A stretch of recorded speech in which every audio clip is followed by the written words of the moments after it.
Hello, welcome Simon's Trading Channel. Happy Saturday to you. Hope you've had a good day. It's been a lovely sunny day here in Wales.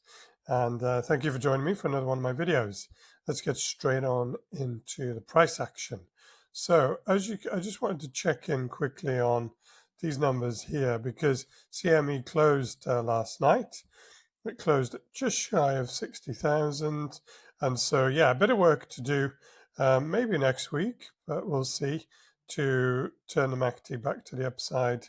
It needs to close a weekly back above 62.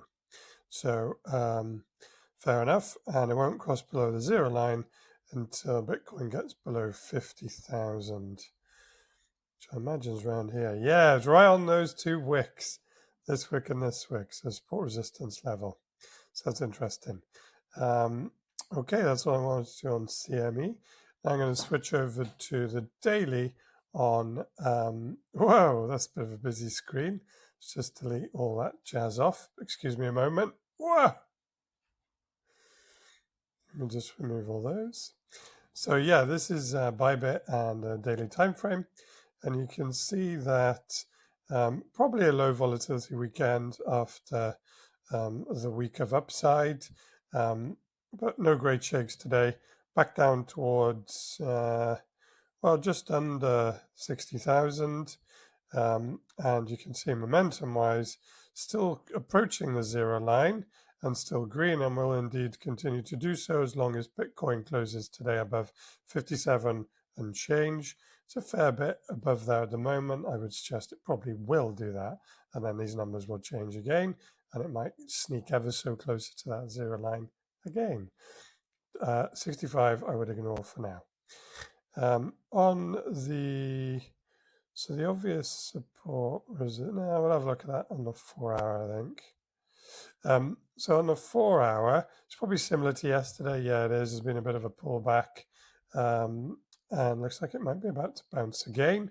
But this to me is starting to look a lot more like a 4 hour uptrend following this 4 hour downtrend, and less likely a pullback within a downside move.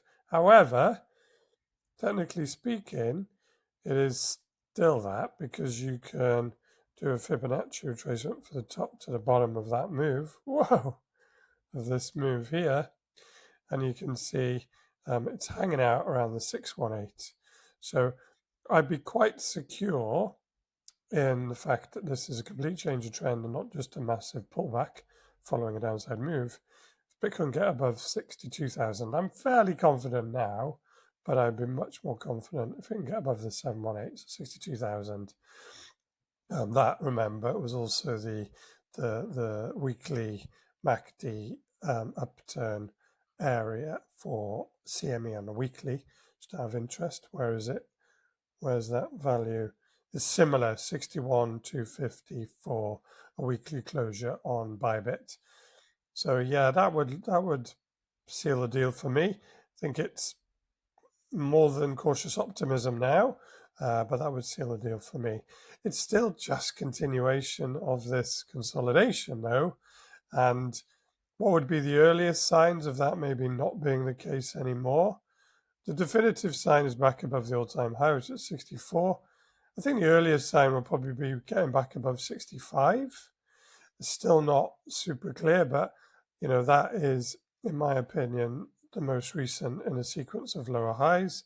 So if Bitcoin can get back above there, sort of like this, I don't know, maybe it sort of does a bit of that, comes down, retests it, that looks good for, you know, at least a move back up to the all-time high and then see what happens.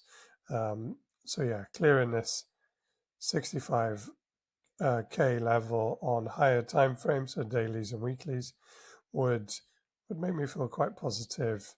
I mean, I've not been negative about Bitcoin, as I'm sure you have noticed from my videos, but it puts a different spin on things to just this sideways and down malarkey that's been going on.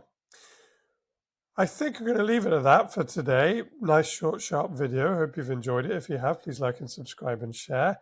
And join me tomorrow for Sunday, where we'll see where Bitcoin's going to close its weekly candle on Bybit. Take care. See you tomorrow.